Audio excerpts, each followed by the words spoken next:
senang sekali bisa berjumpa dengan teman-teman melalui video ini. Pada kesempatan kali ini, kami dari kelompok B, mahasiswa Profesi Keperawatan UPH, batch 15 akan menjelaskan tentang tahap perkembangan pada anak usia sekolah. Perkembangan adalah bertambahnya kemampuan serta struktur dan fungsi tubuh yang lebih dalam kemampuan gerak kasar, gerak halus, bicara, bahasa, dan sosialisasi serta kemandirian. Perkembangan juga meliputi emosi, intelektual, dan perilaku sebagai hasil interaksi dengan lingkungan. Tahapan perkembangan pada anak usia sekolah. Yang pertama adalah perkembangan kognitif. Perkembangan kognitif mengacu pada kemampuan anak untuk berpikir dan memahami sesuatu. Contohnya, anak dapat memahami solusi untuk menyelesaikan masalah, anak dapat memahami tentang konsep waktu, dan anak dapat mengerti tentang penjumlahan dan penguraian. Yang kedua adalah tahapan perkembangan psikososial. Tahapan psikososial ini mengacu pada kemampuan anak secara emosional, motivasi, dan hubungan anak dengan orang lain.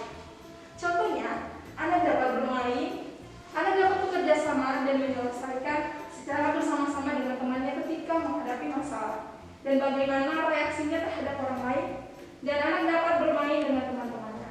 Tahapan perkembangan yang ketiga adalah moral dan spiritual yang digunakan untuk menilai suatu tindakan atau perilaku. Contohnya pada anak usia sekolah adalah anak tahu membedakan mana tindakan yang benar dan mana tindakan yang salah. Dan seorang anak tahu jika akan melakukan kesalahan maka akan mendapatkan hukuman. Tahapan perkembangan yang keempat adalah komunikasi dan bahasa yang diperoleh dari interaksi dengan orang lain. Contoh pada anak usia sekolah adalah aktivitas membaca seorang anak akan meningkat, menggunakan tatanan bahasa yang lebih kompleks, mulai menikmati lelucon, dan menirukan role model seperti ayah, kakak, atau ibu. Perkembangan anak yang kelima yaitu perkembangan sensorik. Perkembangan sensorik adalah keterampilan yang dimiliki oleh seorang anak untuk memanfaatkan indera yang ada dalam dirinya, yaitu indera penglihatan, indera penciuman, indera perasa, indera pendengar, dan juga indera sentuhan. Perkembangan anak yang keenam yaitu motorik halus dan juga motorik kasar. Motorik halus adalah aktivitas yang dilakukan seorang anak menggunakan otot-otot kecil. Nah, contohnya seperti memegang pulpen, menulis, dan juga mengancing pakaian. Nah, berikutnya motorik kasar. Motorik kasar adalah aktivitas yang dilakukan oleh seorang anak menggunakan otot-otot besar, seperti berjalan, berlari, melompat, dan yang lainnya.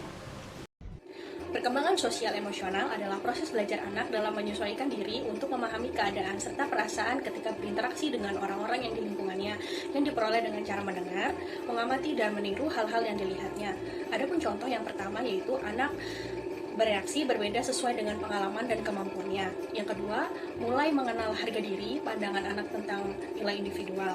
Yang ketiga, anak takut diculik, takut kepada gelap, pembedahan, atau kematian. Dan yang terakhir, di akhir usia sekolah, anak lebih memilih taman bermain dan penurunan perhatian dalam fungsi keluarga.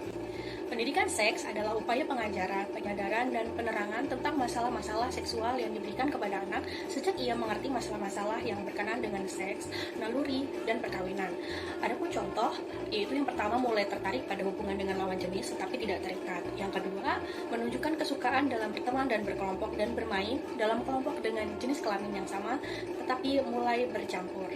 Oke, jadi dari video tadi kita sudah belajar bahwa dalam perkembangan anak usia dari 6 sampai 12 tahun itu masa sekolah, kita sudah belajar tentang 8 aspek perkembangan anak, yaitu dari psikososial, sosiomotor, dan sampai dengan perkembangan seksualitas anak.